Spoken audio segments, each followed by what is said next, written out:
Esta última mesa del día de hoy, esta mesa, este día que ha tenido pues muchísimas discusiones y muchas participaciones bien interesantes que nos dejan a todos en nombre de Macrohistoria pues muy contentos con todo lo que ha pasado, con su asistencia.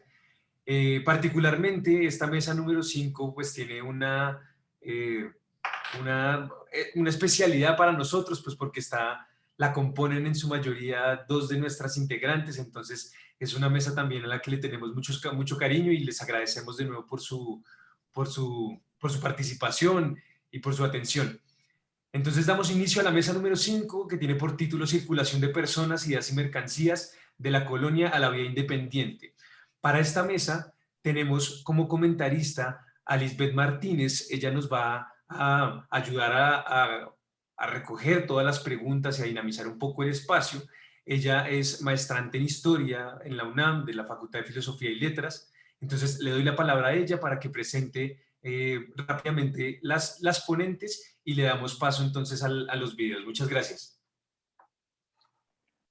Muchas gracias, Santiago. Buenas tardes a todas y a todos. Antes que nada, quiero agradecer a las y los organizadores del coloquio, no solo por la invitación al evento, sino por el valiosísimo esfuerzo que vienen haciendo desde días atrás por organizar este tipo de espacios de discusión y por todos los eventos que vienen haciendo anteriormente. Entonces, bueno, sin más, voy a dar paso a la ponencia de Michelle Acosta Dunca, que se titula Chile en el mercado global en tiempos de desarticulación y rearticulación del comercio en el Pacífico 1790-1855.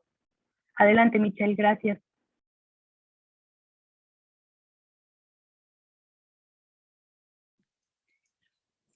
Buenas tardes a todos y a todas. Es un placer para mí ser parte de este coloquio de macrohistoria y el mundo actual.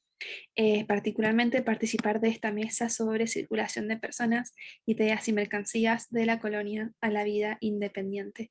En esta ocasión compartiré con ustedes algunos de los hallazgos que estoy haciendo en mi investigación doctoral.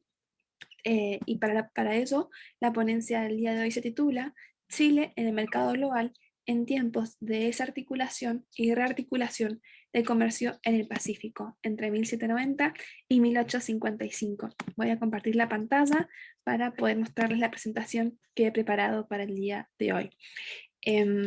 Bueno, esta ponencia claramente se enmarca dentro de la historia global y lo que busco es ver la relación entre esta plaza de Valparaíso y la desarticulación y rearticulación de redes en torno al Pacífico que se va a dar en un periodo de transición entre lo que ha sido llamado el lago español o indiano y lo que va a ser el lago inglés, donde la hegemonía comercial británica va a generar nuevos circuitos de articulación del espacio. Las fuentes que estoy utilizando en esta investigación son tanto cualitativas como cuantitativas. Entre las cuantitativas, las fundamentales son los registros de aduana de Valparaíso y Coquimbo, complementados con la estadística comercial de Chile y algunos libros de secuestros y el libro del estanco. Este último es importante porque el té fue una especie estancada en Chile entre 1826 y 1832 y como en este periodo todo el té se producía en China, ver la circulación interna del té en Chile es algo muy interesante y excepcional que podemos hacer gracias a que fue estancado por un periodo muy corto de tiempo. Estas fuentes cuantitativas se complementan con fuentes de característica cualitativa para poder comprender lo que nos dicen las cifras y verlo en los ojos de los contemporáneos. Las fuentes cualitativas que he utilizado son fundamentalmente prensa de la época, especialmente Mercurio del Paraíso, pero también informes de viajeros y reportes consulares. ¿Por qué este marco temporal de la investigación está limitado por las fechas de 1790 y 1855? Bueno, fundamentalmente porque es un periodo donde Chile va a tener una posición de centralidad relativa en relación a la posición periférica que había tenido antes y que va a tener después. ¿Por qué centralidad relativa? Bueno, porque gracias al Tratado de San Lorenzo en 1790, que autorizaba a las embarcaciones británicas a circular por el Mar del Sur, aunque no a hacer contrabando, va a haber una creciente presencia de embarcaciones británicas y luego norteamericanas en el Pacífico sudamericano que van a ir permitiendo, van a ir quebrando mucho antes del fin oficial del monopolio español este rígido sistema que había sido establecido por la corona española. Fundamentalmente, esta presencia británica y norteamericana se va a ver explicada por la caza de ballenas, pero también luego por un esquema de comercio triangular, sobre todo dirigido por los norteamericanos en relación a sus intereses comerciales en China, donde los norteamericanos necesitaban cazar pieles, ya sea del Pacífico sudamericano o norteamericano, para intercambiar por esta preciada mercancía que era el té. Los británicos no van a hacer este comercio triangular porque van a tener el comercio con Oriente muy reglamentado a través de la Compañía de Indias Orientales hasta el año 1833. ¿Por qué tengo como fin del periodo de estudio el año 1855? Bueno, esto es una fecha simbólica porque es cuando empieza a funcionar el ferrocarril de Panamá, pero en realidad responde a la nueva ordenación del comercio en el Pacífico en torno al auge de California como mercado emergente debido a la fiebre del oro y la posibilidad de pagar con oro contante y sonante importaciones de todo el Pacífico. Esto va a generar un redireccionamiento de los flujos comerciales que van a volver a dejar a Valparaíso en una posición desconectada o más periférica. Bien, además, creo que esta ponencia ayuda a problematizar la idea de la hegemonía de Valparaíso en el Pacífico Sur. ¿Por qué? Bueno, en realidad esto es una discusión dentro de la Academia de la Historiografía chilena, donde se postula la hipótesis de que Valparaíso tenía una posición hegemónica y de hecho esto va a ayudar a explicar algunos enfrentamientos bélicos con potencias de la región, como la Guerra de la Confederación Peruano-Boliviana o más adelante la Guerra del Pacífico. Pero en realidad cuando uno amplía el lente de observación y de análisis, lo que vemos es que en realidad el puerto del Paraíso igual no va a ser hegemónico. De hecho, el principal mercado en el Pacífico Sur va a ser Callao y Lima, tanto por la cantidad de población como por las riquezas que había en Lima desde la época colonial, y el Paraíso va a tener una posición más de entrepot en relación a el mercado de Perú. Pero de todas formas es un lugar importante y va a jugar un rol en esta nueva articulación de redes, fundamentalmente porque el establecimiento de leyes y normativas amigables para el asentamiento de casas comerciales va a permitir que muchas centrales de casas comerciales en el Pacífico Sur, especialmente británicas y norteamericanas, se establezcan en Valparaíso y no en Callao, sobre todo en los primeros años de la década del 20, debido a que continuaban en el norte las guerras por la independencia, ¿verdad? Y los enfrentamientos entre realistas y patriotas. Bien, como yo en mi título propongo esto de desarticulación y rearticulación de comercio global en el Pacífico. ¿Por qué hablo de desarticulación? Bueno, este concepto surge en relación a el esquema previo, cuando el Pacífico estaba articulado en torno al Galeón de Manila y luego la Compañía de Filipinas, donde la agencia era fundamentalmente española o indiana. A partir de la segunda mitad del siglo XVIII se va a fragmentar esta hegemonía española debido a la presencia cada vez más importante de británicos y de otras potencias como por ejemplo los franceses. Esto se va a explicar en parte debido a la creciente presencia británica en Oriente, sobre todo a partir de 1765, cuando los ingleses ocupan la India y empiezan a intensificar sus contactos comerciales con China, especialmente con el tema de los textiles, pero luego del té. Muy importante hacer el té en este periodo, pero también por el creciente interés económico de las potencias europeas, noreuropeas, por los recursos que tiene el Pacífico, especialmente las ballenas. La pesca ballenera va a ser importante, pero no limitado a la pesca, también las expediciones científicas de la segunda mitad del 18 van a permitir conocer mejor los bordes del Pacífico e incluso reclamar a los británicos la soberanía y el dominio sobre Australia y Nueva Zelanda, las cuales, si bien al principio van a ser colonias para presidiarios, rápidamente van a generar mercados importantes en sí mismos. Otro de los ejes desarticuladores en la segunda mitad del siglo XVIII va a ser la demanda china por pieles, que va a ser rápidamente atendida por británicos primero y luego estadounidenses, buscando productos que les puedan servir para intercambiar por el té chino. Ya sabemos que los británicos van a rápidamente solucionar este problema a partir de las exportaciones de opio desde la India, pero los norteamericanos que no tenían acceso al opio van a recurrir a este esquema de comercio triangular donde buscaban pieles en las costas del Pacífico americano para llevarlas a China para intercambiar por té, que tenía una gran demanda interna en Estados Unidos. Y lógicamente esto va a ser posible a partir de la independencia de los Estados Unidos de América, cuando empiezan a tener que buscar vías para abastecerse de té. Bien, aquí quisiera mostrar algunos hitos de este proceso de liberalización del comercio transpacífico. Es importante destacar que estamos hablando de un periodo de protoglobalización, como diría Facio, que viene después del segundo proceso de aceleración de la globalización, ya que eso va a ser a fines del 18 y acá en realidad mi investigación se centra en la primera mitad del 19. Pero lo que vemos es que hay algunos hitos como la emancipación de América Latina o el fin del Galán de Manila o los últimos contactos entre América y la Real Compañía de Filipinas, que van a ir ya dando por terminado el antiguo sistema de articulación del espacio pacífico y van a generar las condiciones para que se cree un nuevo sistema que ha sido catalogado o conceptualizado por Dirlik como el lago británico.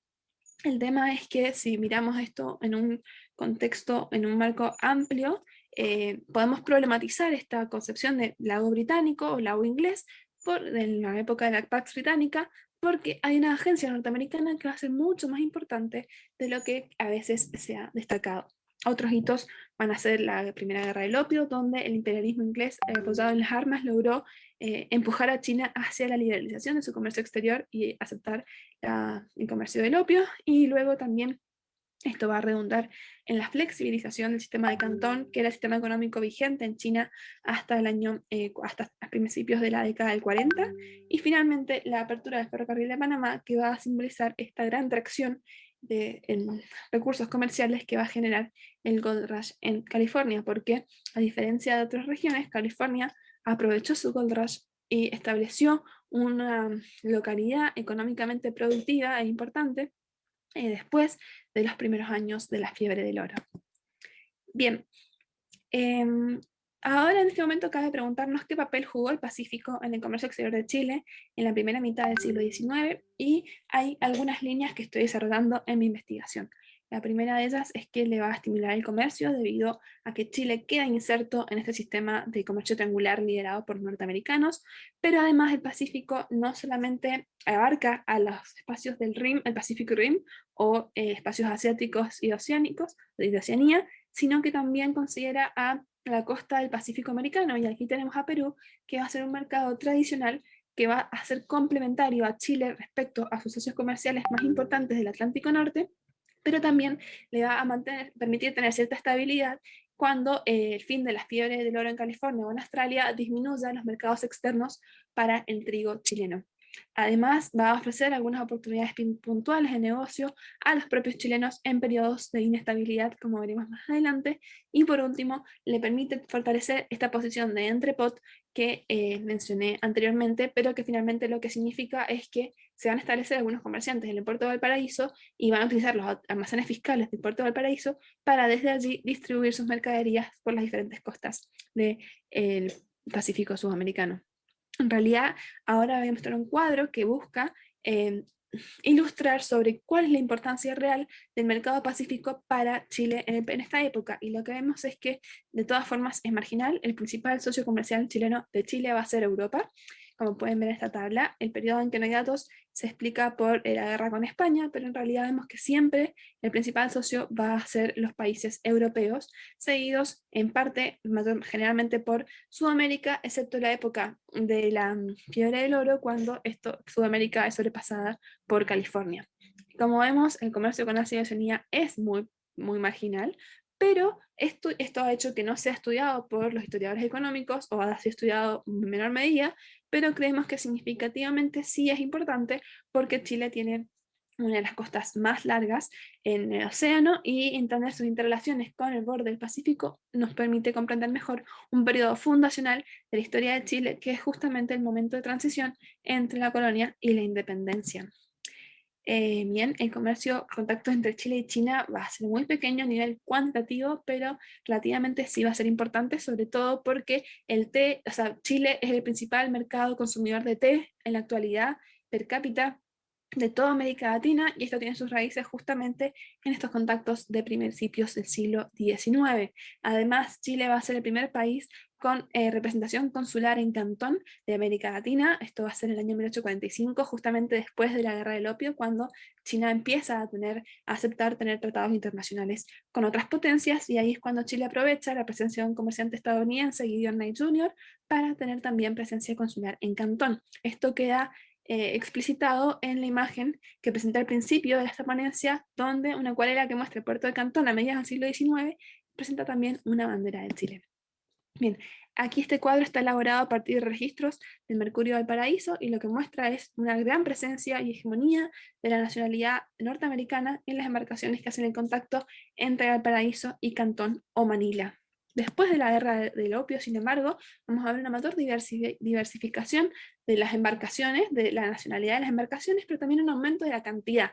Y esto nos permitiría postular que la apertura de China al mercado global va a también potenciar la globalización, porque va a aumentar el comercio y el tránsito transpacífico entre América del Sur y China. Bien, creo que esta potencia no estaría completa si no mencionamos brevemente en los contactos entre Chile y Australia y Nueva Zelanda. Lo que podemos ver es que efectivamente va a haber una gran intensidad de contactos, como pueden ver en estos registros elaborados a partir de la estadística comercial y del periódico Mercurio del Paraíso, y este contacto no solamente va a ser importante a nivel cuantitativo, cantidad de embarcaciones que hacen el trayecto, sino también por el impacto que tuvo en la sociedad, sobre todo australiana, donde en la década del 20 hubo varios intentos por limitar las importaciones de trigo chileno, porque así era mucho más barato que el trigo local. Entonces va a tener un impacto directo en la economía interna australiana. Lógicamente esto se explica porque es una economía todavía poco desarrollada, debido a que estaban en transición entre ser una colonia de presidio penal hacia ya una sociedad autosustentable. ¿Cuáles son algunos de los ejemplos de la agencia chilena? Bueno, aquí tenemos algunos casos puntuales que en realidad han sido categorizados por Claudio Vélez como excursiones de carácter especulativo en momentos de escasez de capital, pero hay algunos contactos, y esta agencia debe ser investigada más en profundidad, porque para romper un poco el esquema eurocéntrico del enfoque teleológico a veces de la historia global y de la globalización. Bien, esta ponencia intentaba estudiar el periodo de la desarticulación a la rearticulación. ¿Y cuáles van a ser las claves de la rearticulación? Este esquema de comercio triangular, la presencia de nuevos actores, especialmente Australia y Nueva Zelanda, y la apertura de China como un elemento potenciador de la globalización. Quisiera ahora llegar así a las reflexiones finales, y creo que es importante problematizar el concepto del lado inglés, ya que hemos visto que hay una gran hegemonía de la presencia norteamericana en los contactos entre Sudamérica y China en este periodo. Además, es importante resaltar la agencia local, porque esto nos va a permitir comprender que no siempre la globalización fue guiada sin contrapesos por los actores centrales. Esto sería todo, y espero que podamos conversar y discutir la presentación en el momento de preguntas. Esta es la imagen que les había mencionado, y debajo de la bandera francesa está la bandera chilena. Muchas gracias por su atención. Muchas gracias, Michelle. Pasamos a escuchar la ponencia de Lila Paola Martínez Meléndez, Destierro como experiencia transatlántica. Adelante, Lilia. Destierro como experiencia transatlántica. Para efectos de la presente ponencia nos vamos a centrar en el sistema de administración de justicia, específicamente en la justicia ordinaria. A partir de lo anterior podemos interrogarnos cómo logró el sistema de administración de justicia ser uno de los entes articuladores del territorio americano durante el periodo colonial. Teniendo en cuenta los conflictos jurisdiccionales, trascendían a las funciones institucionales y se podían rastrear también en un plano geográfico. Se tiene conocimiento de las dificultades que tuvieron las autoridades coloniales para conocer, delimitar y defender su territorio.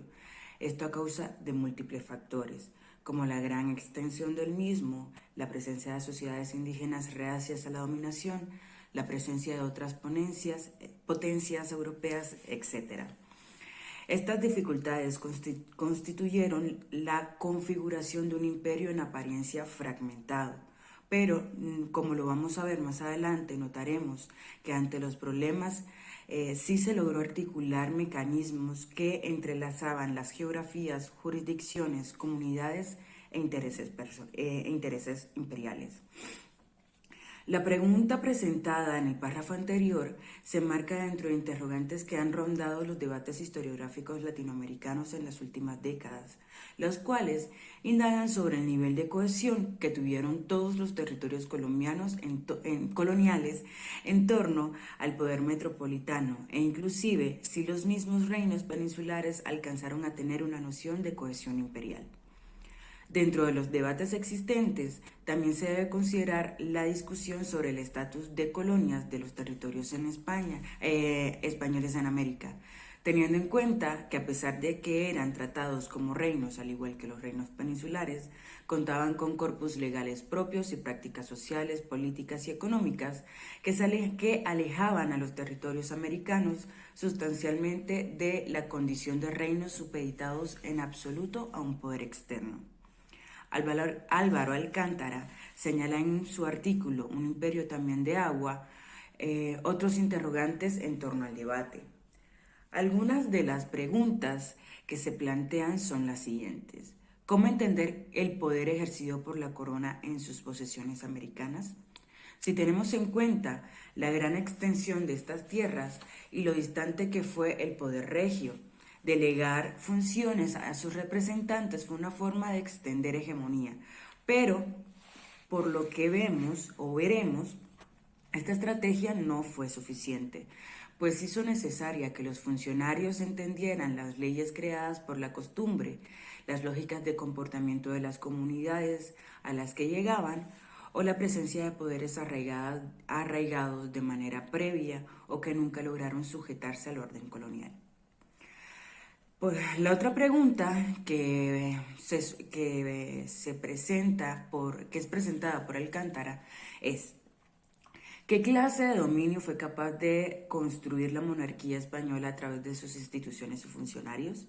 Este interrogante es clave para el tema que nos convoca en esta oportunidad, pues es el sistema de administración de justicia como institución del Estado monárquico, una de las entidades capaces de conjugar multiplicidad de elementos que permitieron crear una noción de gobernabilidad fáctica y simbólica del poder real en territorios americanos. Inclusive, aquellos que no lograron conectarse completamente a las lógicas comerciales y políticas del mismo. A través de los representantes se pudo construir un dominio que, aunque débil en apariencia, puede ser rastreado. En este sentido, se ha identificado que el sistema de administración de justicia fue una de las instituciones que caló en casi todas las instancias de la sociedad colonial y en casi toda la geografía del continente americano. En la medida en la que se comprende la complejidad de las relaciones entre los funcionarios de las audiencias y la comunidad en la que se encuentran, se podrá entender cómo cada una de las piezas formaron parte de un todo que, aunque en apariencia fragmentado, podía ir en consonancia con los intereses y los contextos tanto locales como globales e imperiales. El problema que plantea Alcántara sobre el poder que ejercía la corona en los territorios americanos lo podemos explicar cuando se cuestiona la soberanía del rey. En América, factores como los tiempos de traslado, la distancia entre las comunidades y los tribunales, o los pocos tribunales existentes para la magnitud de los territorios, configuraron un escenario donde la presencia del Estado monárquico se dibujaba con muchísima facilidad. Las justicias se ejercían conforme a las condiciones de cada caso y en consonancia con los recursos disponibles al momento de juzgar o de ajustar cuentas. Si los recursos llegaban a ser suficientes, era posible que los casos llegaran a ser parte de un sistema formal de justicia, siendo así documentados por los escribanos y permitiéndole a la disciplina histórica acceder a los cuadros de la cotidianidad de las personas que se veían inmiscuidas en estos procesos. pero se estima que otra parte de los conflictos presentados en las comunidades no llegaban a conocimiento de la justicia ordinaria. El objetivo de este texto es demostrar que el sistema de impartición de justicia del Imperio Español fue una de las entidades que hizo posible la articulación de redes regionales de administración de justicia, que a su vez se vincularon con un proyecto de carácter imperial, creando así un complejo andamiaje entre el mundo americano y el transatlántico en prueba de un interés en común. Esto en un contexto específico, el siglo XVIII, un periodo en el que España se enfrentó a una serie de conflictos bélicos tanto en Europa como en el Caribe, o esos conflictos europeos se trasladaron al escenario caribeño. Estos conflictos demandaban recursos y personal, el cual parte de él iba a ser proporcionado por la justicia ordinaria, que a través de sus juicios y condenas enviaba reos hacia lugares en donde fueran requeridos o donde se estimaran necesarios. De esta manera contribuían a romper con los círculos de influencia que tenían los enjuiciados dentro de sus comunidades y disminuían la reincidencia en los agravios que proporcionaron las condenas. La justicia local y los intereses imperiales. Para efectos del presente escrito, presente ponencia, nos concentramos en los reos que fueron enviados desde América a los presidios del norte de África. La proporción de los reos en las obras públicas, en especial en las obras de fortificación en el Caribe, o las condenas de destierro a los presidios ubicados en las zonas de frontera del imperio, tanto en el territorio americano como en las Filipinas o el norte de África, fueron significativas durante el siglo XVIII, con un especial repunte en la segunda mitad de este siglo. En el marco de las pesquisas de información que hemos dado con algunos casos que dan cuenta del envío de sujetos criminalizados desde distintos puntos del Imperio Español, tanto reinos ibéricos como reinos americanos hacia el norte de África. A continuación mencionaremos algunos de estos casos. En un real acuerdo firmado por el virrey, los presidentes y oidores de la Real Audiencia de Santa Fe, se documentaba la sentencia a 26 reos que se encontraban esperando su veredicto en la cárcel de corte, ubicada en la misma ciudad. Firmado el 4 de enero de 1774, se condena a los reos al destierro en las fábricas de Cartagena, con excepción de Josep Joaquín de Uribe, Josep Ignacio Rincón, Bartolomé Rincón Curumay, Sebastián Pamo, quienes fueron enviados desde Santa Fe hasta La Habana, todos con condenas de destierro perpetuo, pero en condición de reclusión un tanto distintas. La razón que se argumentaba para justificar el envío de los reos a las fábricas de Cartagena y al Castillo del Morro en La Habana fue un alto número de reos hacinados en la cárcel, el cual, según el documento, había aumentado en los últimos 4 años. Fueron muchas las guardas de forzados, particularmente durante la segunda mitad del siglo XVIII, que fueron enviadas a las fortificaciones en el Caribe. El primer objeto de esta acción fue, en apariencia, bajar los niveles de hacinamiento en las cárceles y, en segundo, apoyar a las finanzas de la corona con mano de obra de bajo costo, la cual trabajaba casi en condiciones de esclavitud. El envío de estos 4 reos de la Audiencia de Santa Fe a La Habana da cuenta de las conexiones existentes entre las autoridades de justicia en un marco regional. No fueron casos aislados, ya que se han identificado otras condenas que permiten reconocer más relaciones entre el sistema de justicia y los intereses imperiales. Lo que es pertinente para efectos del presente escrito es resaltar la desdibujación de los límites jurisdiccionales al momento de administrar justicia, que, para efectos de la guerra en el Caribe, hizo necesaria la articulación de muchas partes constitutivas del imperio en pro de los intereses de la corona. Las ambigüedades en materia de competencias entre los entes son notorias. Las condenas de destierro en las plazas fuertes y en los presidios ejemplifican claramente la amalgama que fue la administración colonial. En este caso, una conformada por una administración de justicia y un sistema de defensa militar. Es justamente el diálogo entre las esferas locales, los contextos un poco más ampliados, el que va a permitir dilucidar la efectividad, pertinencia y los niveles de penetración del sistema de justicia de la corona en el territorio, si tenemos en cuenta que este no fue el único sistema de administración de justicia existente. Así, los actos de revancha, la justicia por mano propia, las leyes de la costumbre o los pactos tácitos dentro de las comunidades dan cuenta de resoluciones de conflicto al margen del aparato institucional, sumado a que también existía la justicia eclesiástica o la justicia militar. La representación, como lo habíamos planteado, fue una forma en que la corona pudo intervenir en la resolución de conflictos a escala local a través de la intervención directa de funcionarios como oidores, siendo estos miembros de las altas esferas de los tribunales o los visitadores que se encargaban de ir a las comunidades, pero más efectivos aún los miembros de la misma comunidad que fungían como funcionarios del sistema de justicia, que ejercían esta labor de manera informal, más cuando ejercían favores personales como una obligación dentro de su comunidad. Más allá de lo local, ejecución de las penas e intercambio de reos en un escenario atlántico.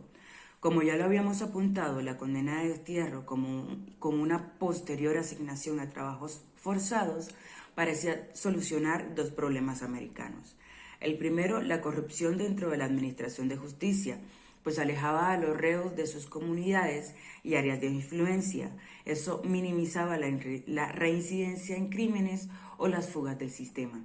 Y el segundo problema, proporcionaba personal en frentes de trabajo en los cuales fueran necesarios, como las obras de fortificación de los puertos o en los presidios, espacios que se ubicaban además en puertos o en zonas de frontera donde se mantenían tensiones por disputas territoriales o con sociedades que se negaban a anexarse al régimen colonial. Tal es el caso de los presidios del norte de África o los presidios del norte de la Nueva España o las avanzadas colonizadoras del Darién durante la segunda mitad del siglo XVIII. Dentro de las decisiones que se tomaban estaba la posibilidad de condenar a los reos a realizar trabajo forzado dentro de la misma jurisdicción, la vergüenza pública, los azotes o la reclusión temporal. Fueron entre muchos los castigos más visibles más visibles para la época. Con la ampliación de los márgenes territoriales para la ejecución de las penas, hubo hasta cierto punto una desdibujación de los límites jurisdiccionales, tanto territoriales como de las funciones de las autoridades, ya que los reos fluyeron, se trasladaron y movilizaron a través de varias provincias, e inclusive virreinatos, capitanías generales y continentes. Al igual que el norte de España, el norte de África fue una región que requirió de presidios como aparatos de colonización. Fueron varios los puntos en común entre un proceso y otro, pero también hay que tener en cuenta que se trata de espacios distintos y que por lo tanto generaron lógicas diferentes. Los primeros en defensa de tierra adentro y los segundos como puntos de defensa de navíos españoles en el mar Mediterráneo. Algunos aspectos en común presentados en el norte de Nueva España y el norte de África fueron la presencia de reos en sus presidios, ser lugar de establecimiento de tropas y bastiones de colonización. Tanto en África como en América, el mantenimiento de los presidios presentaba gastos fiscales considerables para la corona. Algunos sectores de España recomendaban que los recursos que se enviaban a África se canalizaran al sostenimiento de las posesiones en América, dado que el norte de África ya se había consolidado como un territorio musulmán. Hay registro de envío de reos desde América a los presidios españoles del norte de África, al igual que hay evidencia de circulación de reos dentro del mismo contexto americano, especialmente en los puertos fortificados del Caribe, siendo La Habana, San Juan de Ulúa, en Nueva España y Cartagena de Indias, en tierra firme, Portobelo y Panamá, centros receptores y emisores de reos. En tanto eran lugares de tránsito entre los lugares de procedencia de los reos y los sitios donde pagaban las penas. En el siglo XVIII fue para los espacios marítimos del Imperio Español un espacio de muchas disputas, conflictos e interacciones. Las comunicaciones entre las autoridades dan cuenta de una actividad mancomunada en pro de la defensa del territorio y de la recuperación de la hegemonía. En 1768 se escribe una nota donde se argumenta que ya muchos de los individuos que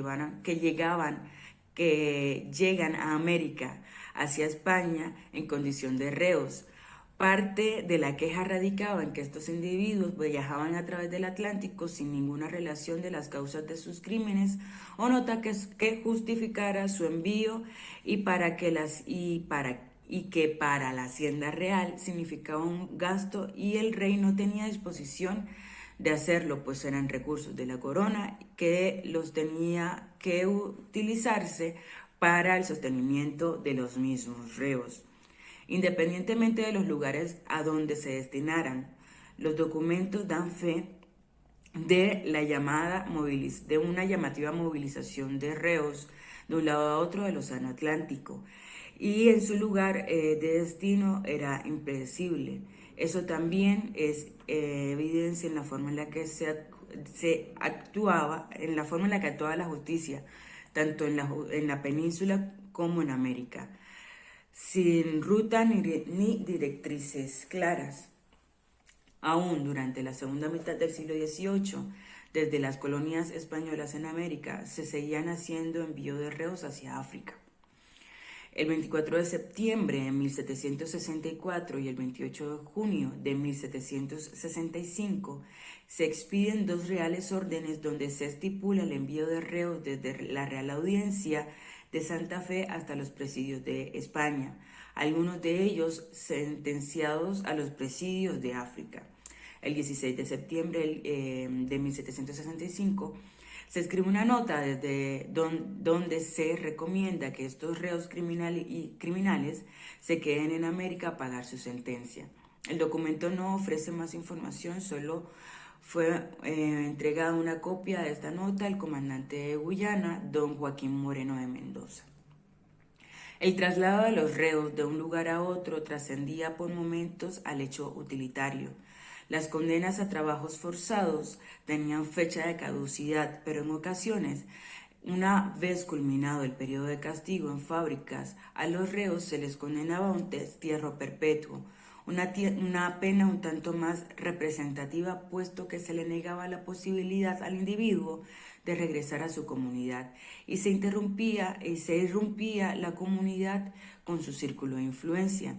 Tal fue el caso de José Joaquín Uribe, quien por hurtos de fondos de ropa de Castilla se le condena a 5 años de trabajos forzados, a ración de comida diaria y sin sueldo en el Morro. Finalizando este tiempo debería permanecer en la isla en condición de desterrado de manera perpetua. O el caso de José Joaquín Rincón, quien fue un desertor de una pena de destierro impuesta con anterioridad. Fue arrestado por ser un conocido ladrón de la ciudad de Santa Fe, además de reincidir y de haber cometido otros excesos.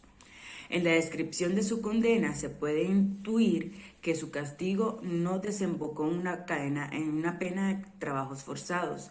El castigo consistió en la reclusión en el Morro de manera perpetua y 200 azotes en la vía pública.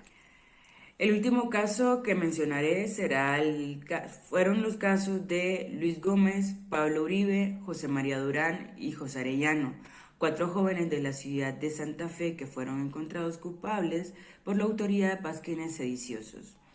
El contenido de uno de los pasquines rezó lo siguiente: si nos quitan los estancos, si nos cesa la opresión, se apodera lo ganado, tendrá fin la usurpación.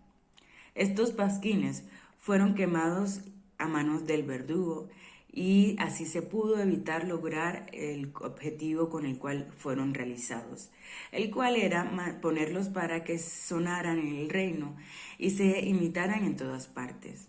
Esta condena, dada el 19 de febrero de 1797, indica que los reos salidos de Santa Fe pasan por el puerto de Cartagena tomando ruta de La Habana hacia la ciudad de Cádiz. Durante el juicio, José María Durán fue torturado de tal manera que dejó ávidos de justicia a sus otros 3 compañeros, los cuales escriben una carta quejándose de lo ocurrido. En Cádiz se enviaron a los presidios del norte de África a Luis Gómez por un periodo de 8 años al presidio del Peñón, a Pablo Uribe al presidio de Almucenas y a José María Durán al presidio de Melilla, ambos por un periodo de 6 años, y a José Arellano por 4 años en el presidio de Ceuta. A todos se les condena, una vez acabado el periodo mencionado, a un destierro perpetuo de los dominios en América, lo que significó que los 4 jóvenes no podían volver a Santa Fe por lo menos hasta 1800, año en que se levantó su condena de destierro perpetuo. La vida luego de la condición de pena de presidio se volvía complicada para los desterrados, aún más cuando sobre ellos seguía siendo válida una pena de destierro perpetuo. Aunque en estas situaciones los reos tuvieron la posibilidad de alegar sobre la condición de sus condenas, solicitando la disminución del tiempo de ellas o su abolición, nada nos garantiza que sus condiciones pudieran mejorar una vez acabado el tiempo de destierro. Para Luis Gómez, el reo que pasó 8 años en el presidio del Peñón, la idea de una vida lejos de su familia lo agobiaba desde el mismo momento en el que llegó a África a cumplir su pena.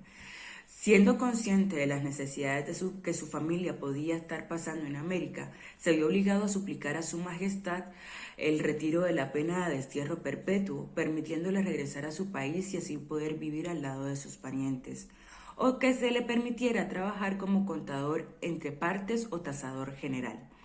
Es probable que, una vez culminada la pena de presidio o trabajos forzados, los reos continuaran su vida en los territorios del destierro, teniendo en cuenta que para el caso de nuestros jóvenes rebeldes, el viaje de regreso implicaba surcar por segunda vez el Océano Atlántico, un viaje que resultaba costoso y largo y en un contexto de guerra de finales del siglo XVIII un tanto peligroso. Aquí culmino mi ponencia. Muchísimas gracias. Muchas gracias, Lilia. Procedemos a escuchar a Patricio José Vergara con su ponencia titulada Los médicos arribistas de la Guerra de Arauco del siglo XVII como reflejo de la globalidad del arbitrismo en el Imperio Español.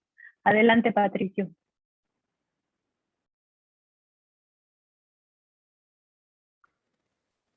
Buenos días a todos y todas. En primer lugar, felicito a los organizadores del primer coloquio Macrohistoria y Mundo Actual en Historia Global de América Latina. Además de agradecer la posibilidad de participar en la mesa de circulación de personas, ideas y mercancías de la corona a la vida independiente. En este caso, yo voy a participar con la ponencia que lleva por título Los médicos arbitristas de la Guerra de Arauco del siglo XVII como reflejo de la globalidad del arbitrismo en el Imperio Español.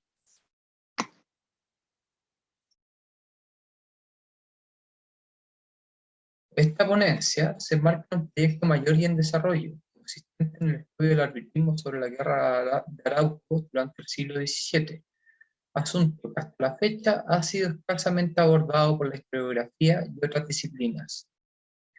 Mediante el análisis de estos arbitrios, con herramientas metodológicas extraídas de la literatura sobre las características estilísticas e ideológicas del fenómeno arbitrista en la península, se desprende que existe una práctica escritural común entre sus autores.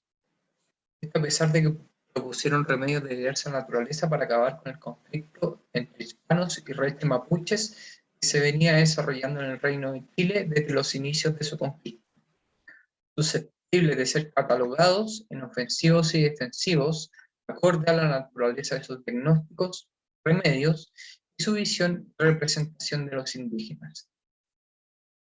Este corpus de arbitrios, centrados en una problemática local, en lo que respecta a su construcción, se corresponden directamente con la vertiente peninsular del arbitrismo.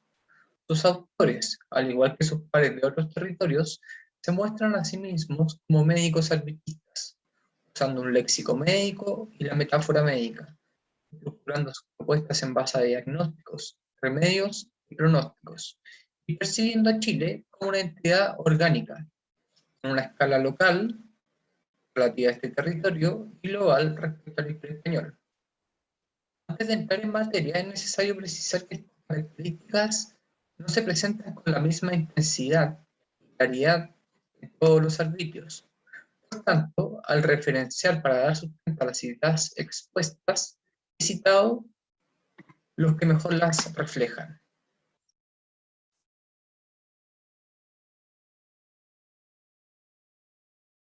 Jean Vilar, en su obra ya clásica para el asunto del arbitrismo, literatura y economía, la figura satírica del arbitrista en el siglo de oro, identificó una serie de vocablos comunes presentes en los arbitrios, ahora no exclusivos de estos, ya que también se encuentran en otros documentos relativos a la administración de la monarquía. Entre ellos, algunos relativos a la medicina y anatomía humana, como cuerpo, enfermedad, enfermo, medicina, médico, salud, saludable, remedios, lo que se condice con la práctica de los arbitristas de recurrir a la metáfora médica en sus escritos.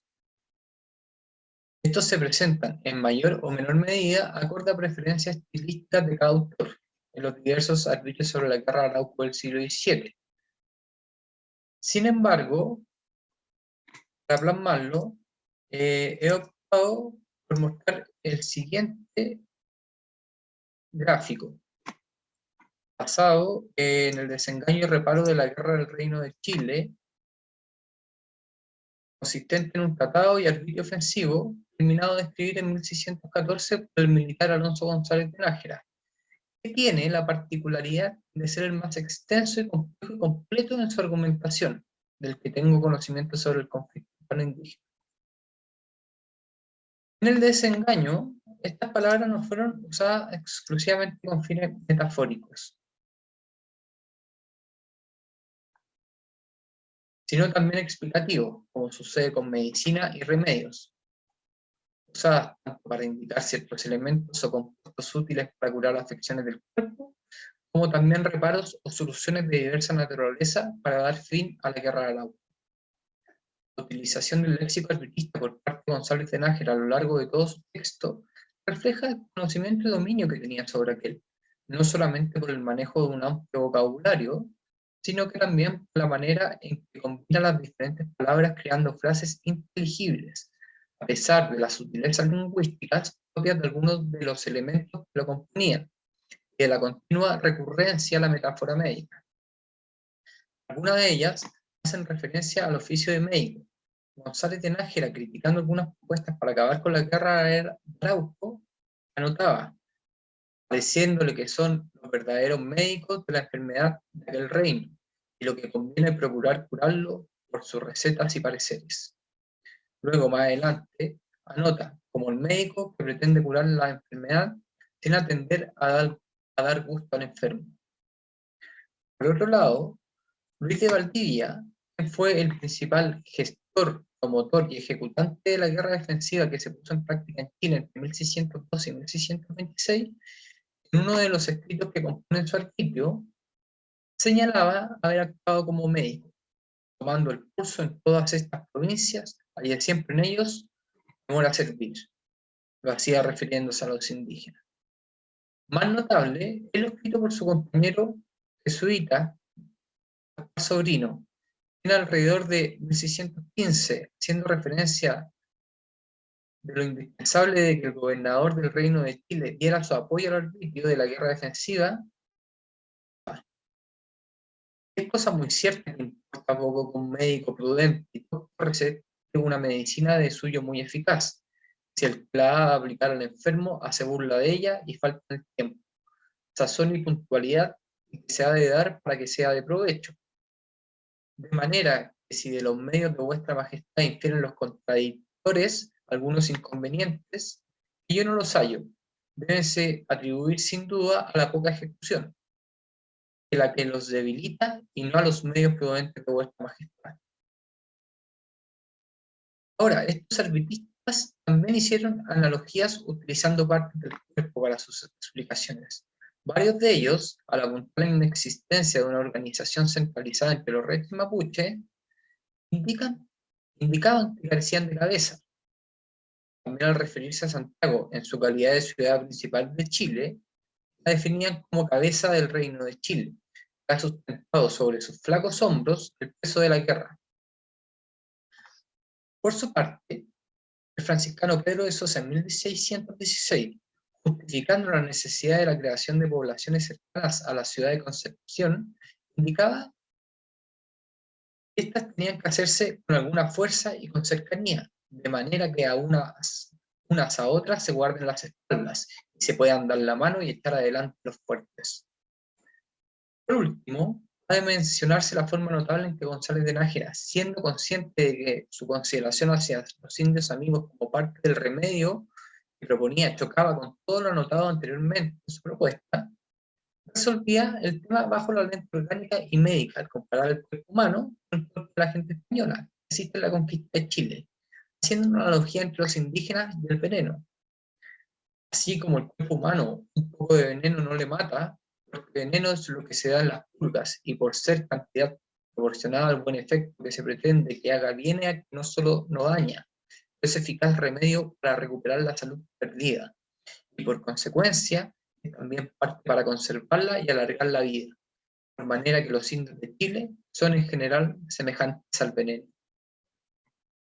Además del cuerpo humano, junto a sus partes y extremidades, se refirieron a algunos órganos, como se verá más adelante.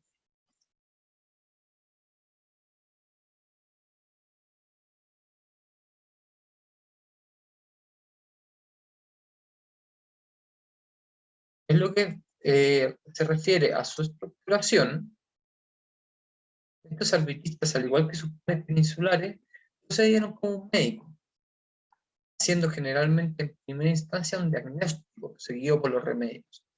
Cada vez que se presentaban una serie de pronósticos, en que daban a conocer las posibles consecuencias de no poner en práctica lo propuesto, junto a los potenciales beneficios que se tendrían de llevarse los remedios a cabo. Para lo anterior y más allá de sus particularidades, se puede afirmar que encuentran una causa o afección nuclear acorde a su naturaleza ofensiva o defensiva.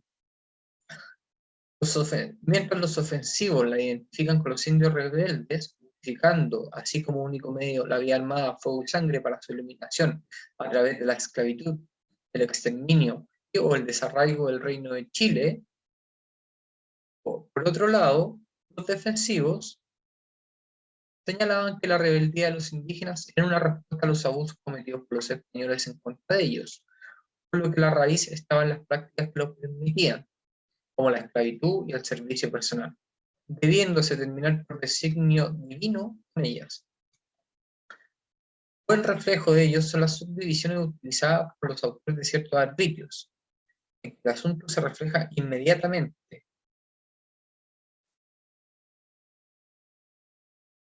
Es el caso del tratado de la importancia del medio que el virrey propone de cortar la guerra de Chile y hacerla solamente defensiva del 1610, escrito por el padre Luis de Valdivia, que se dividió en 8 capítulos. En el primero habla de los inconvenientes grandes que tiene el proseguir esta guerra. El segundo se refiere a las dificultades generales que tiene el acabar. El tercero, de las dificultades que tiene el acabar y aniquilar todos los indios de guerra o desterrarlos del reino. Es el medio que de nuevo ha facilitado a vuestra majestad el proseguir la guerra. El cuarto, las dificultades que tiene el privilegiar 3.000 indios de los recién pacificados para que hagan la guerra a los demás, como de nuevo han ofrecido a vuestra majestad para acabar la guerra. El quinto, de los útiles, aparentes y sin fundamento que se proponen a vuestra majestad para proseguir la guerra. El sexto, en que consiste la práctica del medio que el rey propone de cortar la guerra ofensiva y hacerla solamente defensiva, y cómo se ha de entablar. El séptimo, los convenientes y útiles grandes que trae consigo del presente este medio de cortar la guerra y los que probablemente se pueden esperar adelante de él.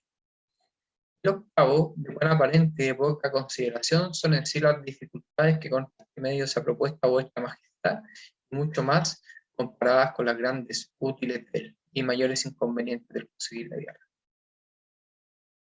De todo esto se puede ver que mientras los primeros 5 capítulos se refieren al diagnóstico, los 3 últimos apuntan a los remedios, encontrándose los pronósticos negativos y positivos intercalados en sus diferentes partes.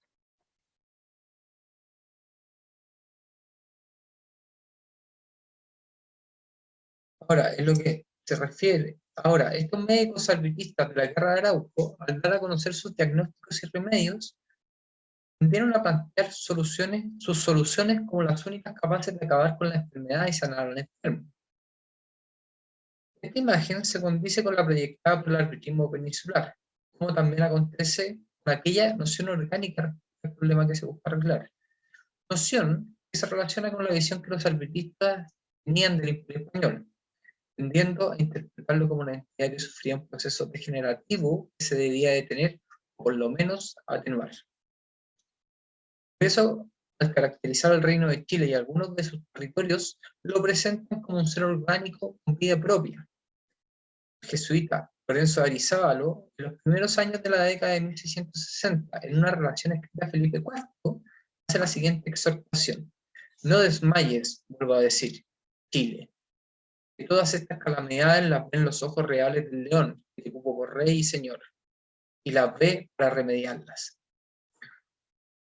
Otros, en tono alarmista, como Fray Pedro de Sosa, indicaban que aquel reino estaba a punto de perecer con más extremo que nunca.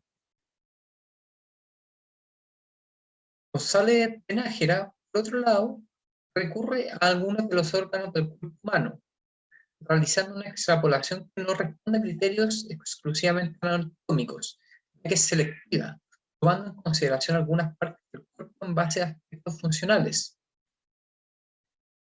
En este caso, el fuerte de Arauco lo ubica en el riñón o en el centro del territorio del mismo nombre, habiendo pervivido por más de 20 años a pesar del peligro que se implicaba. Interesante también la analogía que hace entre una frontera de fuertes que había de ubicarse en la cercanía del Biobío, a la que identifica con el cuerpo y al fuerte principal de esta frontera con el corazón, por el lugar que tendría al servir de base logística y operacional. Estas construcciones orgánicas selectivas de los arbitristas de la guerra de Arauco, que varían acorde al objeto de sus observaciones, también se plasma en la manera que relaciona el Reino de Chile con el Imperio Español, entendiéndolo como una de sus partes, una que no se encontraba aislada, sino directamente relacionada con ese entramado mayor, existiendo una relación de dependencia mutua con alto grado de independencia, al tener cada una bien a sí misma. De ese modo, al representar al Reino de Chile como un cuerpo que sufrió una enfermedad, creían que sus efectos no se limitaban a la frontera meridional del Virreinato, sino que afectaba al conjunto de los territorios monárquicos, mirando así lo local desde la perspectiva global del Imperio Español. A este respecto, ha de tomarse en cuenta la importancia geoestratégica de Chile al interior del imperio, al poseer dentro de su jurisdicción el Estrecho de Magallanes, que conectaba los océanos Atlántico y Pacífico. De ese modo, los diversos autores lo definen como llave del Perú, del Océano Pacífico, de América y o de las Indias, o sea, como llave imperial, proyectando que su pérdida seguiría la del virreinato del Perú y en algunos casos también de América y los territorios de ultramar. Diego Flores de León escribió en su arbitrio: solo Chile ha consumido más y más hacienda que todo lo que hay descubierto en las Indias. Está más atrasada la guerra que ha estado jamás. Es la llave del Perú y así de todo el mar del sur, porque conviene su conservación. Más tarde, Jorge de Guía y Lumbe, en último desengaño de la guerra de Chile, indicaba que en caso de no apoderarse los indígenas de Chile, lo haría alguno de Europa, señoreándose permanente sus costas, siendo dueños de las del Perú. En cualquier acontecimiento de estos, les será imposible valerse a sí mismo, corriendo riesgos las navegaciones del Mar del Sur, cesando el comercio y contrato de la Nueva España y Filipinas. Aunque lo que Dios no quiera, faltando los socorros de las Indias a vuestra majestad, se viera en gran aprieto tu real corona, ganando de todo, en cuyo reparo y expugnancia consiste el único remedio. Por otro lado, es un expediente compartido entre los arbitrios de carácter ofensivo y en menor grado de los defensivos, representar al Reino de Chile como un territorio lleno de riquezas naturales, geográficas y climáticas, que lo hacían superior al resto de los territorios de la corona, incluso que España, por lo que era conveniente evitarlo y conquistarlo. Además, se planteaba que la monarquía, mediante el beneficio obtenido, podría dar solución a problemas imperiales, principalmente en Europa. De ese modo, llegamos a las conclusiones. Al intentar reflejar mediante la presente ponencia la existencia de una práctica escritural común entre los arbitrios de la guerra de Arauco y peninsulares, desde una perspectiva global, se puede afirmar que esto da cuenta de la globalidad del arbitrismo al interior del Imperio Español y su relación con la primera mundialización, globalización temprana, llevada a cabo por las monarquías ibéricas. Si bien es posible calificar las presentes conclusiones de apresuradas, ya que de un caso particular se pretende derivar una explicación general, al tener presente la premisa de la teoría de las monarquías policéntricas, en que cada territorio se entiende como centro, es posible justificarlas. Aún así, para confirmar lo anterior y tomando en cuenta que en el último tiempo han aparecido una serie de estudios sobre el arbitrismo ultramarino, hispano y portugués, vale la pena realizar un trabajo comparativo sobre sus características. Muchísimas gracias.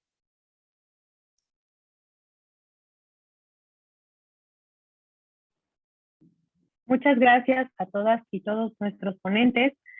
Vamos a abrir una ronda de comentarios. Voy a comenzar a comentar algunas cuestiones sobre cada una de las ponencias. Les recuerdo a quienes están acompañándonos el día de hoy a la sesión que nuestra sesión del chat está abierta para recibir sus preguntas. Y bueno, voy a comenzar a hacer una serie de comentarios generales y más tarde podemos abrir una ronda de preguntas y respuestas para las ponencias en particular de cada una y cada uno de nuestros ponentes. Entonces, bueno, voy a comenzar con la participación de Michelle. Me parece que su ponencia es muy interesante en la medida en la que destaca un aspecto fundamental para comprender la dinámica del comercio y la importancia que tiene vincular espacios como América Latina en estas grandes dinámicas mundiales. Es muy valiosa la conceptualización que hace sobre qué entendemos por globalización y la claridad que nos ofrece en los distintos enfoques en torno a la conceptualización de la historia global, que deja por un lado el enfoque eurocéntrico y da espacio de análisis a otras regiones que, si bien dentro de la historiografía no tienen un papel central en estos procesos de globalización, no significa que se hayan insertado estas dinámicas de forma pasiva, sino que en su interior, como el caso de Chile, desarrollaron estrategias distintas de negociación, captación, resistencia y cooperación que les permitieron insertarse a estas grandes dinámicas. Por otro lado, la importancia de situar al Pacífico frente al mundo mediterráneo y al Atlántico como un espacio que en su interior fue el núcleo de una serie de relaciones, de agentes articuladores que con mayor o menor intensidad establecieron contactos que perduraron en el tiempo. Y en ese sentido hay una serie de cosas que me parecen fundamentales. Primero, la forma en la que inserta Chile, no solo como testigo, sino como partícipe de la reconfiguración en la articulación del Océano Pacífico a nivel global, en un proceso de larga data. Es decir, comenzando por su importancia en el tiempo como centro de defensa y de resistencia ante el avance inglés sobre el Pacífico, y más tarde en una inserción más directa a estas dinámicas globales a través del establecimiento de vínculos directos al comercio con embarcaciones norteamericanas. En segundo lugar, la participación que tienen nuevos actores que lideran las dinámicas del comercio global y la importancia que tendrá la negociación en un intento por aprovechar esta inestabilidad que caracteriza el periodo y por solicitar, de alguna manera, la autorización del comercio con otras regiones tales como Acapulco. En este sentido, la importante participación que tuvieron no solo las instituciones, sino los agentes privados como los comerciantes y los banqueros, que impulsaron la inserción de la región en la comercialización de productos como el cobre, y la información que los registros de aduana nos muestran al respecto sobre las embarcaciones que cruzaban el Pacífico y conectaban con los mercados sudamericanos y China. En este sentido, me gustaría preguntar qué otros indicios de articulación pueden proveernos estos registros en la aduana. Por último, la importancia de la guerra como un escenario en el cual, por un lado, depende la intensificación de los contactos y el tránsito de las personas y los bienes, así como de las ideas, pero también como un mecanismo que articula los mercados a través de la integración de estos. Y por tanto, la importancia de estos procesos de migración y de intromisión británica en las costas del Pacífico como un elemento que posibilita los vínculos transoceánicos.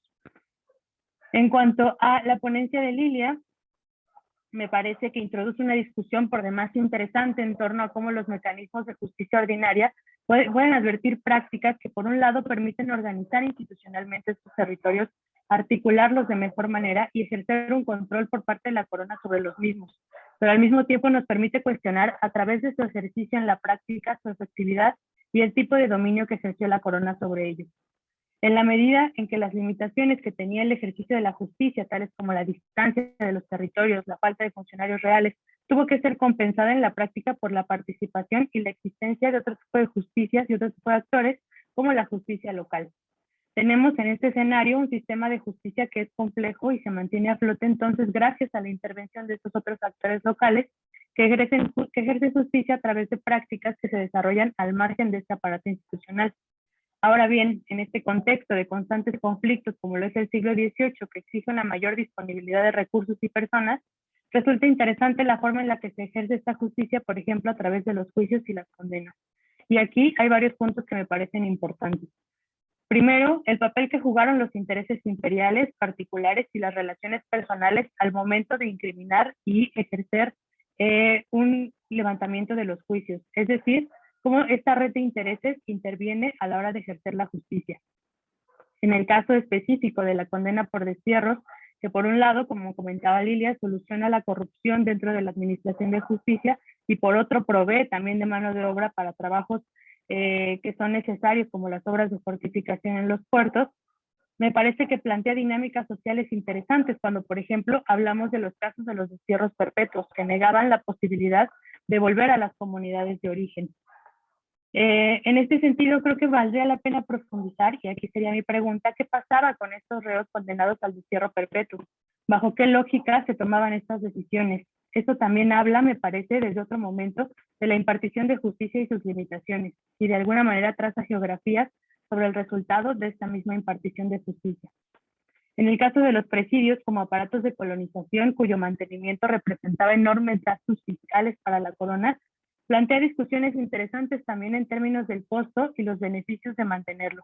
La pregunta central no es cuánto costaba trasladar a estas personas de un lugar a otro, sino cómo la administración de justicia entonces representa un mecanismo a través del cual es posible asegurar la defensa de otros territorios y la recuperación de la hegemonía. Llama especialmente la atención la participación de las instituciones involucradas en estas migraciones cuando se estipula que este envío de reos debe darse a través de la Real Audiencia, y sin embargo existen otros actores que recomiendan que estos reos criminales se queden en América para pagar su sentencia. Y en esta medida cabe preguntarse, ¿quiénes son las personas que están interesadas en este flujo de circulación continua? ¿Y quiénes son aquellos que dicen que ya no más? Esto da el carácter del traslado forzado de personas a través del Atlántico otra dimensión, pues ya no solo es el traslado con fines comerciales destinados a múltiples actividades al interior de los territorios, sino una circulación que se gesta a partir de la legalidad y bajo la figura de la administración de la justicia. Por otro lado, y me parece un punto de convergencia respecto a la ponencia anterior, la lógica que impone la guerra en el contexto americano y el escenario marítimo como punto nodal del desarrollo de prácticas específicas. Cómo la defensa de estos territorios lleva a la construcción de lógicas en la administración de justicia y del trabajo en la defensa que va a definir la manera en la que se va a organizar institucionalmente estos territorios, pero también la posibilidad de la corona de ejercer un control efectivo sobre ellos y, por tanto, plantear preguntas interesantes sobre el peso de la autoridad. Y respecto a la ponencia de Patricio, me parece muy interesante la cuestión de la configuración de los discursos en torno a esto, el uso del discurso por parte de los actores y el establecimiento de estrategias que favorecen la comunicación. ¿Cómo podemos centrar en estos discursos el papel de la centralidad de la ciudad? Estas referencias a los diagnósticos médicos, esta cuestión de sugerir remedios para recuperar la salud, me parece muy interesante en el contexto de la expansión justo de estos territorios, pero también me parece sumamente importante a la hora de que se habla sobre cómo estos médicos arbitristas de la guerra dan a conocer soluciones como sus únicas capaces de acabar con esta enfermedad. En ese sentido, vale la pena, me parecería interesante saber cuál era la respuesta ante estos discursos y ante estas sugerencias para poder saldar esta enfermedad y para poder posibilitar estos remedios. Me parece muy interesante la analogía que se hace sobre las fronteras, especialmente en este contexto de expansión, y la construcción de las ideas sobre la guerra, que permean en el papel de Chile respecto al Imperio Español.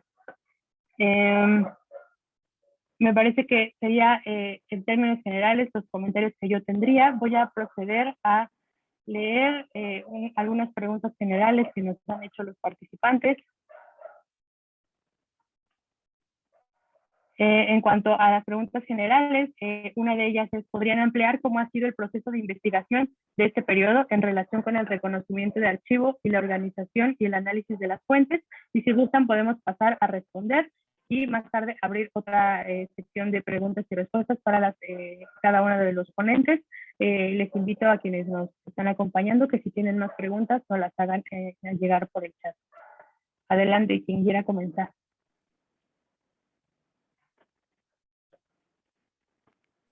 ¿Quieres que vamos en orden, Lisbeth? Sí, como quieran comenzar.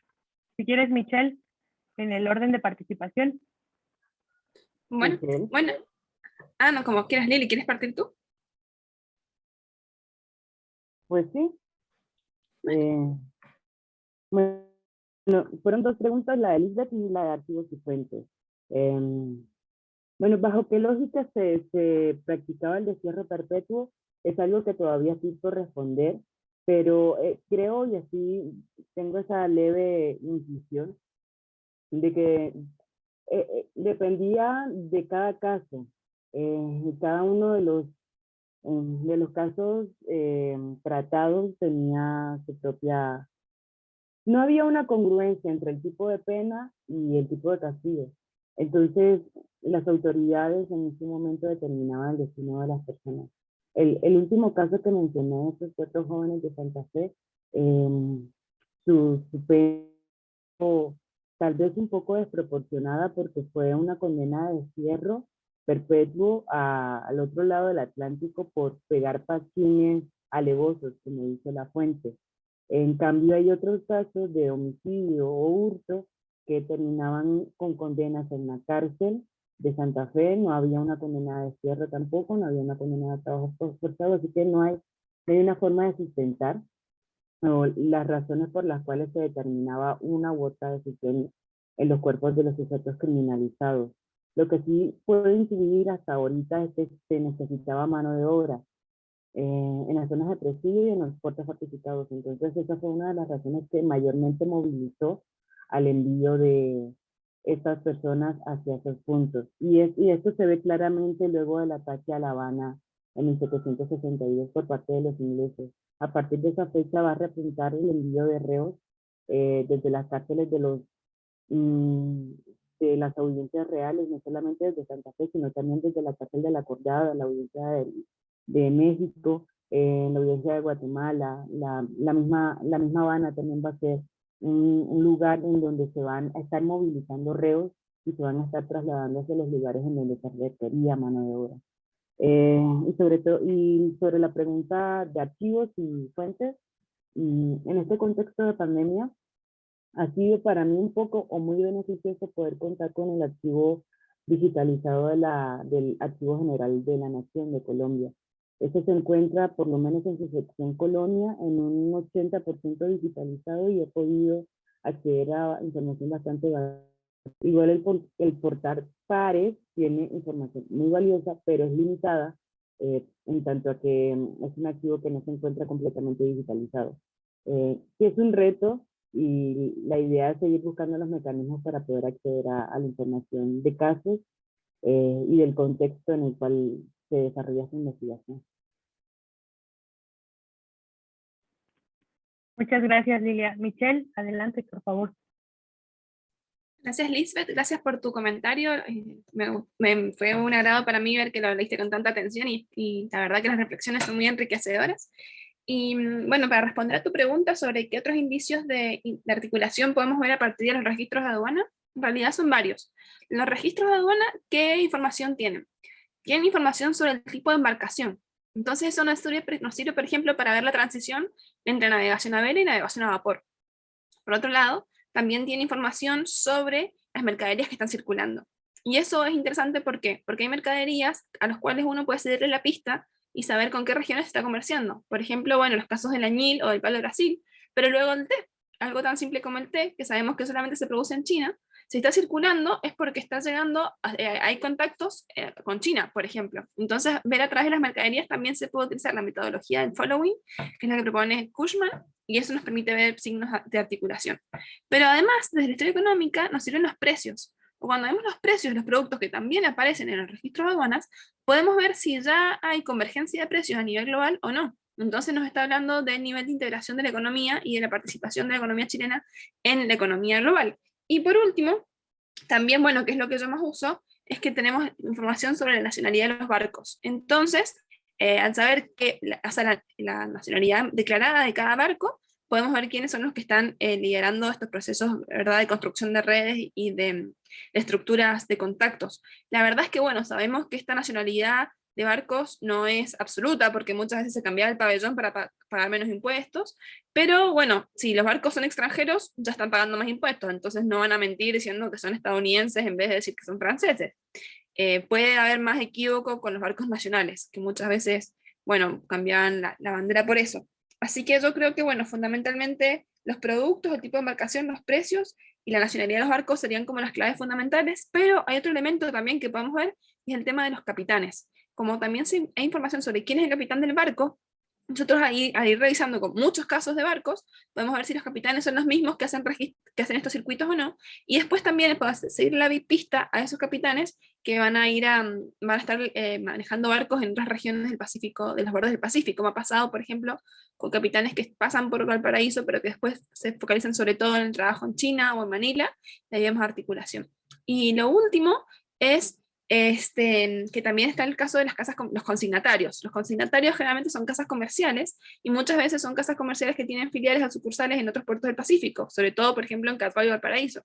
Entonces eso también nos permite tener información sobre la articulación de este espacio. Y finalmente, sobre el proceso de investigación en este contexto de pandemia, la verdad es que ha sido sumamente complicado. Por suerte, la universidad donde hago el doctorado, que es la Pontificia Universidad Católica de Chile, tiene acceso a bases de datos de periódicos, así que he podido revisar periódicos chinos, periódicos peruanos, chilenos, ingleses y algunos norteamericanos. Entonces, bueno, por ahí he avanzado bastante con la revisión de prensa. Y bueno, aquí el Archivo Nacional en Chile ha tenido muchas restricciones, así es que la verdad que la investigación en Fondo de Contaduría Mayor va mucho más lenta de lo que yo hubiera querido para estas alturas de mi proyecto doctoral, pero bueno, vamos avanzando a paso firme. Muchas gracias por los comentarios. Muchas gracias, Michelle. Patricio, por favor.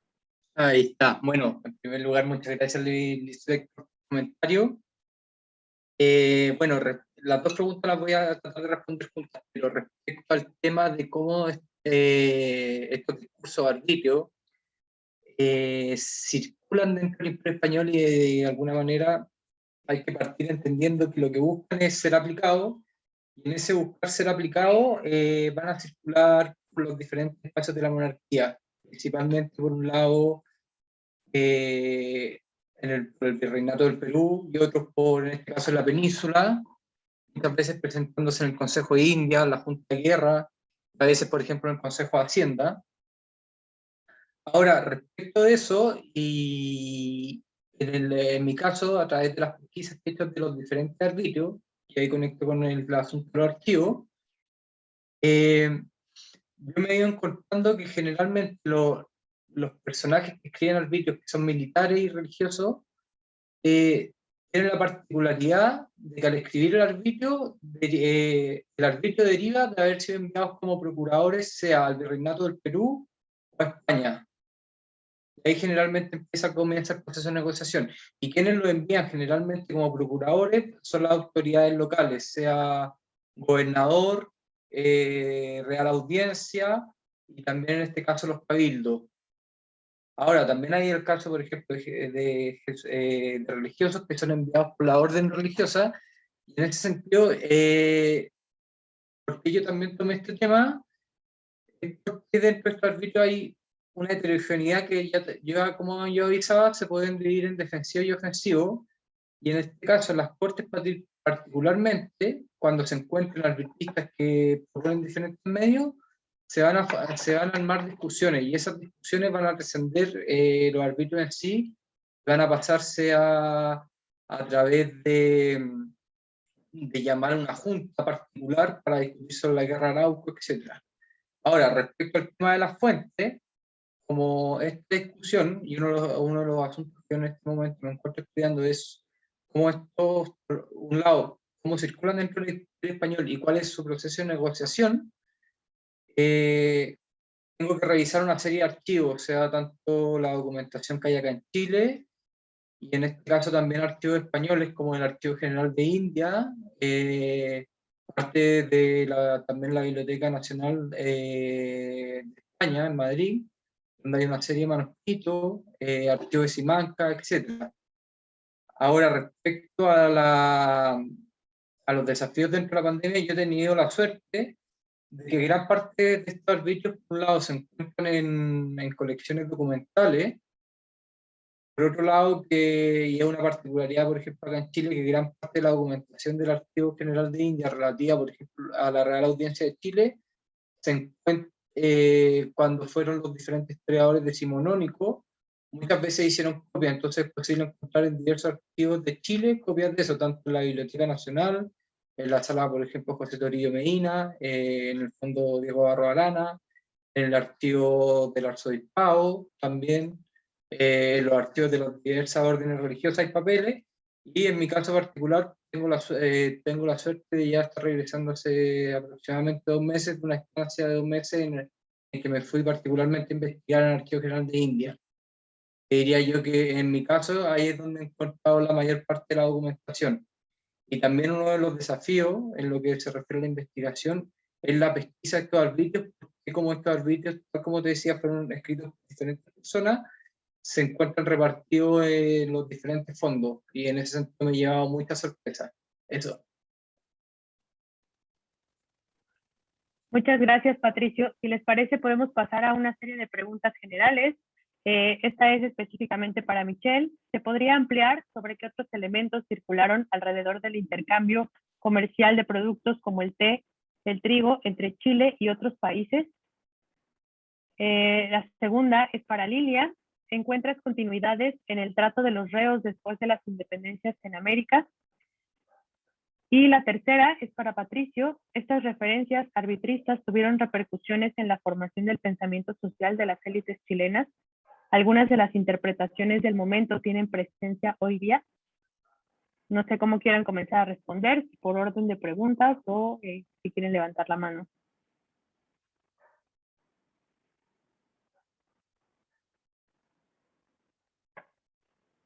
Michelle, te percibo lista para responder. Adelante. Ya, sí, porque Lili parece que tiene algún problema con su cámara, así que me parto. Bien, ¿qué otros productos circulaban para este comercio con el Pacífico por parte de Chile, además del té y el trigo? Bueno, yo creo que por un lado va a ser algo muy importante, una porción muy importante de este comercio van a ser manufacturas que llegan desde Europa, particularmente desde Inglaterra, que van a estar circulando a través del Cabo de Hornos, y desde Chile se van a reexportar a gran parte de los puertos del Pacífico americano. En el comercio transpacífico, lo que va a salir más de Chile va a ser en un primer momento las pieles de lobo, que van a servir en este esquema de comercio triangular por parte que va a estar liderado por los comerciantes norteamericanos. Y cuando se agote ecológicamente el mercado de las pieles, porque bueno, por un lado hubo un exterminio de los lobos y por otro lado también se agotó la demanda china, va a empezar a Chile a insertarse en este mercado global a través de sus metales como el cobre, que sigue siendo en la actualidad el principal elemento de exportación de Chile, el cobre, que bueno, en su precio, las variaciones en su precio tienen grandes efectos en la economía actual y también así en el siglo XIX. Además, quisiera destacar que el trigo es verdad que es un elemento importante, pero a mediados, ya a partir de la década del 40, va a ser cada vez más importante la harina, que yo entiendo que, bueno, es harina de trigo, entonces es un producto muy similar, pero en realidad tiene un alto grado de elaboración. Y el hecho de que se exporte harina significa, por un lado, que hay una fuerte industria de molinos, y por otro lado, que se logran tener precios competitivos. Este tema de la exportación de harina va a ser importante porque, por un lado, va a ser muy resistido desde Perú, porque el gremio de los molineros en Lima va a hacer mucho lobby y presión para evitar que se importe harina desde Chile, porque ellos quieren poder moler el trigo que sea, pero también va a tener un gran mercado en California, porque, claro, como sabemos, el crecimiento de la población en California con la fiebre del oro fue muy rápido, y fue mucho más rápido que la velocidad que tuvo, la capacidad de adaptación que tuvo la ciudad de California para empezar a procesar los alimentos. Entonces California compraba harina, no trigo, fundamentalmente harina, y esto era porque además lo podía pagar porque tenía una gran cantidad de oro. Entonces estos circuitos de harina van a ser muy interesantes, pero claro, ya a partir de la década del 70, Chile va a dejar de tener mercados importantes para su trigo y su harina, sobre todo por la emergencia de nuevos actores como el Río de la Plata o Argentina, que van a empezar a tomar el liderazgo, de ser mucho más competitivos a la hora de exportar estos cereales e incluso también los cereales hechos a harina. Bueno, yo creo que esos serían los elementos más importantes. Hemos detectado también circulación de productos suntuarios, en la época se llamará productos suntuarios, pero eso va a ser un porcentaje muy pequeño, y algunos también productos típicos como pisco vamos a encontrar circulando, vamos a encontrar jamones de Chiloé, sombreros de jipijapa que vienen desde Ecuador, pero no, fundamentalmente va a ser los metales preciosos, las pieles y los cereales. Gracias. Muchas gracias, Michelle. Lilia, adelante, por favor. Bien, con respecto a la pregunta, es curioso porque luego de la independencia las condenas al destierro van a repuntar dado al contexto mismo de las independencias. Se van a condenar a como presos políticos y el exilio, la figura de exilio político va a aparecer como tal. Durante la época previa al periodo independentista, esta figura de destierro no tenía, tal vez, todavía eso no lo conozco, no tenía ese tinte político, pero durante estas guerras de independencia, la pena al destierro va a tener ese plus. Respecto a la forma en la que actuaba la justicia, aún los códigos de justicia de mediados del siglo XIX van a tener tintes del derecho castellano medieval. Así que muy poco van a cambiar esas formas de incriminar o de enjuiciar a los criminalizados aún entrado el siglo XX. Yo creo que vamos a ver un cambio significativo en la forma en la que se castiga y en la forma en la que se legisla y en la forma en la que están organizados los sistemas de justicia a nivel americano, ya con la entrada de la consolidación de los estados nacionales, y eso se da durante el siglo XX. Muchas gracias, Lilia. Son muy interesantes esos procesos de ruptura y continuidad, ¿no? Patricio, adelante, por favor. Sí, respecto de si estos arbitrios influyen en la formación de la ELIX, la respuesta es más bien el pensamiento de las ELIX y al mismo tiempo influye en el contenido de estos arbitrios. Porque por un lado muchos de estos arbitristas formaban parte de esta ELIX, también ya como comentaba, al ser enviados como procuradores, muchas veces recibían instrucciones del Cabildo y otras instituciones, que era formado por lo que son las ELIX. Pero hay un punto que es importante, que muchas veces hay que entender las agencias particulares, por ejemplo, en este caso, por ejemplo, de los vecinos, los principales vecinos que representan el Cabildo, y esta persona que envía como procurador, porque muchas veces, si bien reciben las instrucciones, etcétera, a la hora de concluir su arbitrio, se despegan de esas instrucciones y crean un arbitrio nuevo. Y muchas veces se responde a que también estas personas que son enviadas poseen agendas particulares y de alguna manera van a ir adecuando también su discurso a las políticas imperiales de la corona, en este caso en España. Entonces, en ese sentido, el discurso, podríamos decir que también de los otros territorios también influencian en cómo van a escribir en su escrito y en el contenido. Ahora, respecto de si esto tiene alguna injerencia hoy día o no, lo que yo podría decir, lo que se observa acá por lo menos, es que aún una problemática común, por un lado, se genera este arbitrio, una de las cosas que refleja es que se genera un diálogo entre los diferentes espacios de poder, y estos diferentes espacios de poder de alguna manera van negociando de acuerdo a sus propios intereses y tienen que, por un lado, ir cediendo beneficios al mismo tiempo que los ceden, y eso a las diferentes escalas. Eso. Gracias. Muchas gracias, Patricio. Pues me parece que ya no tenemos más preguntas. Entonces, yo creo que con esto cerraríamos la mesa del día de hoy. Les agradezco mucho a las y los ponentes, a las y los participantes, y sería todo por mi parte. Muchas gracias. Pues muy bien, Lisbeth, así es. Muchísimas gracias por tus comentarios, por tu moderación.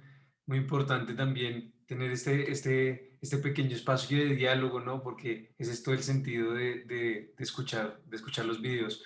Pues muchísimas gracias a todos, muchísimas gracias a todas por la asistencia, por la persistencia. Hoy hemos tenido un día bastante nutrido. Y antes de terminar, quisiera llamar o invitar mejor a que nos acompañen mañana, que tenemos pues el día de cierre con la conferencia pues de cierre a cargo de la doctora Antonella Romano, pero tenemos otras dos mesas también en la hora de la mañana y en la hora de la tarde, en la mesa 6, que tiene por título Acercamientos a la metodología de la historia global, modelos y perspectivas, y tenemos una que particularmente es interesante porque también recoge temas diversos que llegaron producto de la convocatoria, y es Historia Global del Arte. Entonces, pues los invitamos a que nos acompañen mañana también en la última jornada de este coloquio, agradeciendo nuevamente su presencia y su participación. Nos vemos entonces mañana a las 9 de la mañana, 8 de la mañana México, 9 de la mañana Bogotá y 11 Santiago y Buenos Aires. Gracias, hasta luego.